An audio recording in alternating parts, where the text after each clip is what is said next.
आजची रेसिपी पाटवडीची भाजी.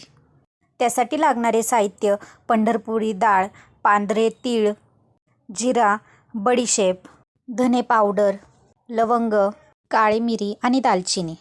हे सर्व साहित्य तव्यावरती थोडेसे तेल टाकून भाजून घ्या.